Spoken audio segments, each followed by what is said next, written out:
बहुत समय पहले एक छोटे से गांव में एक खौफनाक चुड़ैल के किस्से मशहूर थे। कहा जाता है कि वह चुड़ैल गांव के पास जंगल में रहती थी और रात के अंधेरे में गांव वालों को सताती थी।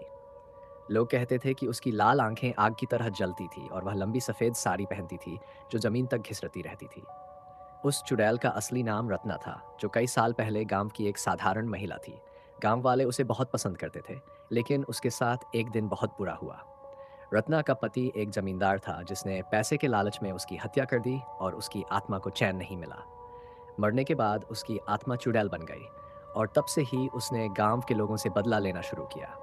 गांव में जब भी कोई रात को अकेला बाहर निकलता तो वह गायब हो जाता। गांव वालों ने महसूस किया कि वह चुड़ैल ही जिम्मेदार है।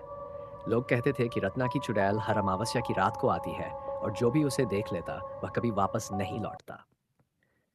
डर के कारण लोग रात में घरों से बाहर नहीं निकलते थे। एक दिन गांव के कुछ साहसी नौजवानों ने मिलकर उस चुड़ैल का सामना करने का फैसला किया। वे रात को जंगल में गए जहां चुड़ैल का ठिकाना था। वहां उन्होंने देखा कि चुड़ैल एक पुराने बरगद के पेड़ के नीचे बैठी थी और अचानक उसकी लाल आंखें चमकने लगीं। नौजवान डर से कांपने लगे, लेकिन उन्होंने हिम्मत नहीं हारी। उन्होंने मंत्रों का उच्चारण करना शुरू किया और चुड़ैल को पेड़ के नीचे ही बांध दिया। कहते हैं कि चुड़ैल की चीखें पूरे गांव में गूंज उठीं, लेकिन अंततः वह पेड़ के नीचे कैद हो गई। तब से गांव में फिर कभी वह दिखाई नहीं दी।